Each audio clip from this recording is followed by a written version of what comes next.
Ô Letícia, e quem quer se tornar uma enfermeira obstetra, qual que é o caminho? Então, o caminho é esse, né? Se ela quer cursar a faculdade de enfermagem, ela vai para a faculdade, estuda 4 anos e depois faz a especialização em obstetrícia. Ou São Paulo, que é a USP, né?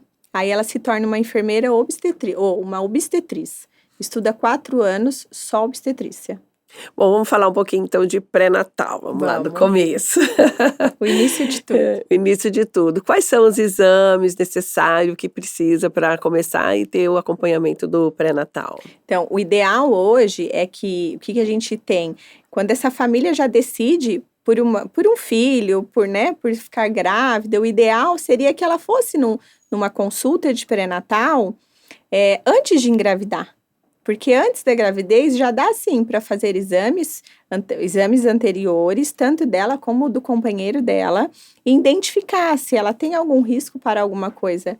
Então, o ideal é que tudo começasse antes. Então, hoje, do mesmo jeito que tem a consulta antes, também tem a parte de conhecer também tudo antecipado, como que vai ser a gestação, esse bebê, esse gestar, né?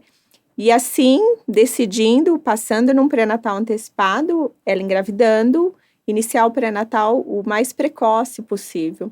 Então, o pré-natal, ele é dividido por trimestres, tem o primeiro trimestre, que vai de 1 a 3 meses, o segundo e o terceiro. E os exames estão dentro desses trimestres, são protocolos, eles são iguais para todas as mulheres. Então, no primeiro trimestre, nós temos alguns exames essenciais, que são as sorologias, glicemia, hemograma, ultrassom. A ultrassom inicial é para ver a idade gestacional mesmo, se esse bebê está implantado no lugar certo, se essa gestação está iniciando tudo certinho.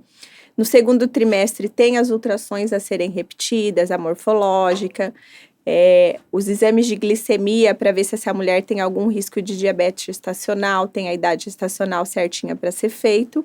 E no terceiro trimestre repete-se algumas sorologias que são importantes, repete-se ultrassom e trabalha essa questão final da gestação.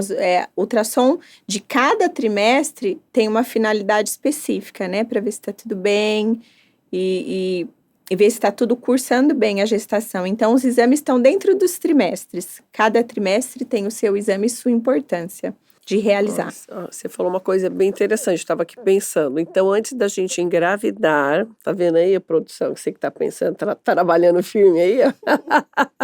Tem que fazer os exames. E quais seriam esses exames? Para ver se são compatíveis, tem coisa de sangue?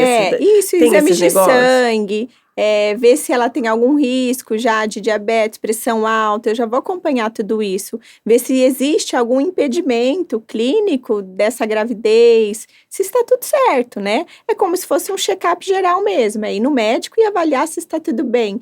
E o importante também, essa mulher já inicia com vitaminas essenciais para a gestação. Então, muita coisa mudou quando a gente fala de vitaminas e suplementações. Então, eu já posso entrar com vitaminas essenciais, que vão melhorar tudo, né? Vão fortalecer tudo já aí. A partir desde a formação. Exatamente. Olha que legal. Porque a gente começa realmente, tô grávida e já começa tomando. Se eu for então, antes... você já vem prevenindo, já tomando, já fortalecendo, né, o organismo, preparando. Que legal. Até eu lembro que a minha mãe falou que minha mãe teve 7 filhos, né? Tem 7 filhos.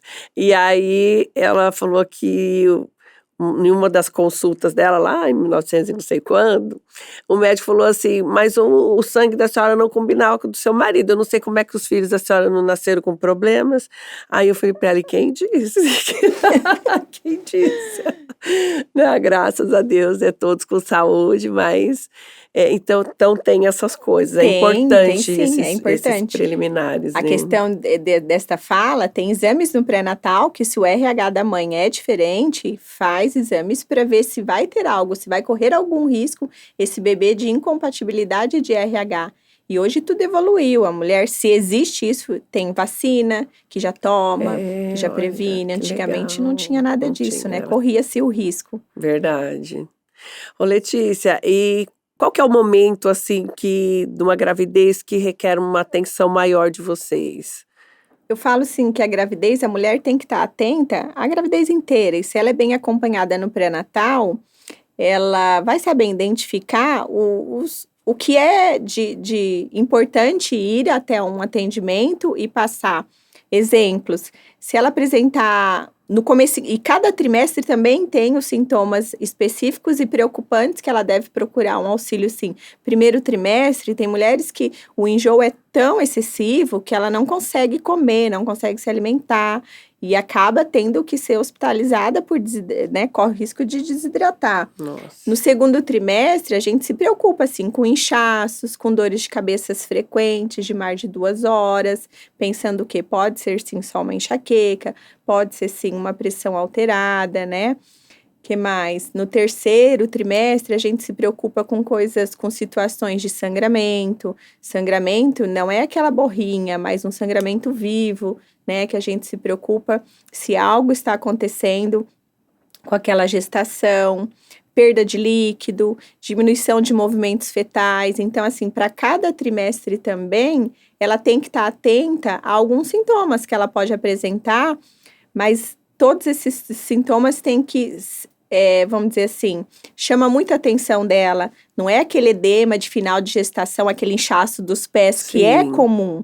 Então, a gente tem que estar atento e avaliar se ela apresentar essas questões, de procurar para ser avaliada, para ver se é só normal daquela fase que ela está passando ou se existe, sim, algum indício de pressão alta, né, de diabetes gestacional, outro exemplo, tontura, fraqueza, sonolência. A gente sabe que existe um mal-estar no começo, mas a gente tem que ter certeza se é só dos hormônios, da gestação, ou se tem algo a mais aí acontecendo. Mas aquela que já procura um pré-natal e está assistida, é muito mais fácil identificar essas situações. Ô Letícia, os grandes mentores, eles falam que tudo na vida da gente precisa de um plano, né? Então é o plano financeiro, planejamento familiar. E o que é esse plano de parto? Bom, o plano de parto é o boom do momento aqui em Prudente. Quando ele chegou a ser realizado aqui, muitas equipes se assustaram de saber o que é esse instrumento, mas nada mais é que um plano que a mulher coloca. É um papel que ela vai escrever detalhadamente aquilo que ela gostaria que fosse respeitado na sua assistência de parto, seja de via cesárea ou seja de parto normal. Ele existe, Rose, desde 86, ele está dentro da rede Cegonha, que fosse escrito mesmo, aquilo que ela gostaria que acontecesse. Só que não foi um instrumento muito utilizado lá atrás.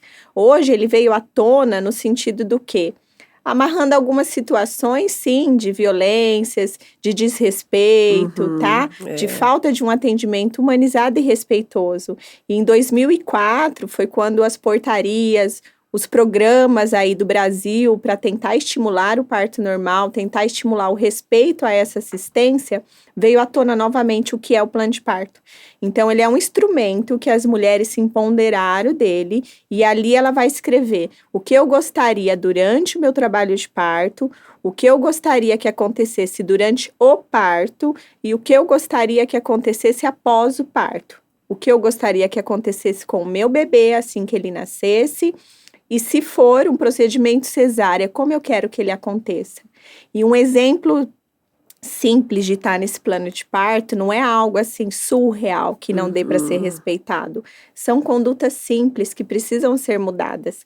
Um exemplo é o pele a pele. Se aquele bebê nascer bem, ele tem que ir para onde? Para o habitat da mãe dele. Ele pode ir para o peito da mãe dele e ali ficar por 1 hora sem ninguém manipular essa criança. E isso só trazem benefícios. Benefícios para aquela criança, para aquela mãe, para aquele vínculo, para aquele parto em si. Então, é um dos exemplos que pode estar no plano de parto. E não é, eu ainda costumo falar para os casais e nas situações, não é a moda, não é a onda do momento, não é mimimi, não é frescura, não é. Existem instrumentos, evidências científicas que mostram a importância desse ato para aquele bebê e para aquela mãe. Aqueles procedimentos de peso, altura, eles podem esperar um pouquinho se aquele bebê nascer bem. Que legal. Ele nascendo bem, ele vem para a pele da mãe. Então, é um dos exemplos que pode constar no plano de parto.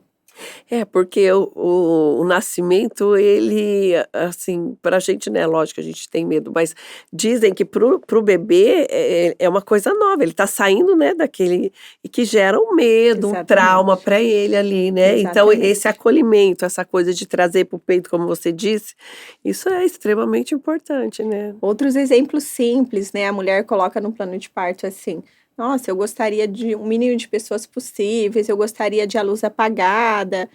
Isso tem todo sentido, né? A mulher tá ali no seu momento mais, vamos dizer assim, susceptível a tudo, parindo um bebê que é muito único para aquela família, do que ter milhões de pessoas olhando Mas aquele isso na ato. rede pública também funciona? Na rede pública tem grandes desafios, porque nós temos uma escola lá dentro. Então, assim, funciona, melhorou muito, melhorou, Rose, porque tem um número restrito de pessoas que podem estar ali dentro, tá? Mas ainda precisa melhorar muito mais, né? Sim. Desse respeito, dessa autonomia da mulher. Uhum. E dela querer ou não ter aquelas pessoas ali naquele momento. E quando a gente fala dos simples atos de uma luz apagada, ela interfere na questão hormonal, né? Uma luz, um lugar na penumbra, eu vou estimular muito mais ocitocina, que é o que ela precisa naquele momento para parir, né? Olha. E uma luz muito acesa, aquele ambiente muito claro, eu faço o oposto. Eu aumento a adrenalina, eu aumento o medo, eu aumento no meu corpo outro hormônio, que pode sim interferir no parto dela. Então, é muito legal quando a gente vê que não é detalhe, né? Faz parte, é importante. Este é o canal de cortes oficial do Com Rose Pod. Clica no link aqui embaixo, veja esse episódio completo e se inscreva para não perder nenhum outro episódio, tá bom?